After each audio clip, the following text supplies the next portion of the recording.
Hey guys, in this video we're going to take a look at how you can change the FaceTime notification or ringtone sounds on the iPhone 15 series. First, let's go back to the home screen by swiping up at the bottom of the screen. From the home screen, tap on settings. Then in the settings page, we scroll down and tap on FaceTime.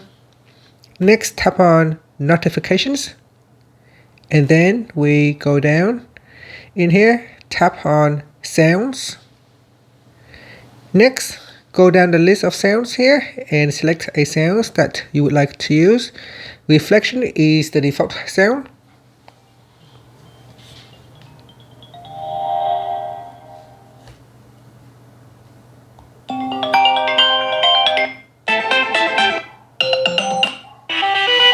So here, go down the list and select a sound that you would like to use.